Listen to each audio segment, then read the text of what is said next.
এখন বাজে রাত 10:56, উল্টো দেখাচ্ছে, মানে 11টা, প্রায় 11টার সময় যাব আমরা বার্থডে পার্টিতে। আজকে কজনকে মানে রেডি করেছি দেখানো হয়নি, কারণ এতটা তাড়াহুড়ো ছিল, মানে দেখাতে পারিনি।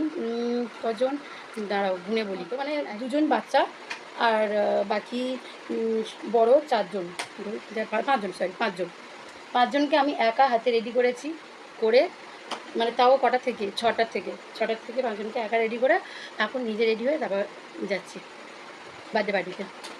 আমার লুকটা কেমন লাগছে অবশ্যই জানিও সবাই। এখনও পুরোপুরি কমপ্লিট হয়নি, দাঁড়াও কমপ্লিট করে দেখাচ্ছি।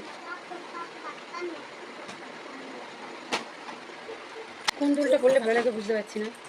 একটা আছে, বাকি ওদেরকে কটা মানে দিয়েছি পরিয়ে।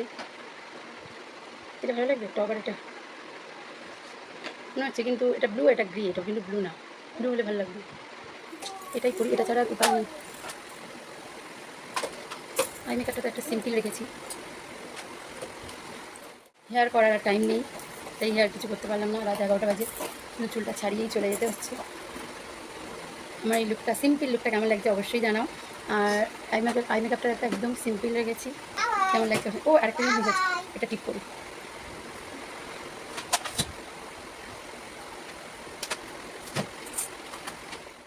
ভালো লাগছে, মনে হচ্ছে ভালো লাগছে, থাক যা আছে। এই মেকআপটা তোমার সাথে শেয়ার করতে পারলাম না, তবে পরে একদিন আবার সেলফ মেকআপ করে তোমার সাথে শেয়ার করবো। আপাতত এই লুকটা কেমন লাগছে অবশ্যই জানিও। তো চলো, অনেক লেট হয়ে গেছে, 11টা বেজে গেছে পুরো। এবার আমরা যাই বার্থডে পার্টিতে, তো টাটা। আচ্ছা, আমি কিন্তু এখানে কোনো লেন্স বা ল্যাস কোনো কিছুই ইউজ করিনি। এটা ছিল একদমই ন্যাচারাল লুক, বলতে পারো নো মেকআপ লুক। তো আমার এই সিম্পল ন্যাচারাল নো মেকআপ লুকটা কেমন হয়েছে অবশ্যই জানিও কিন্তু কমেন্ট করে।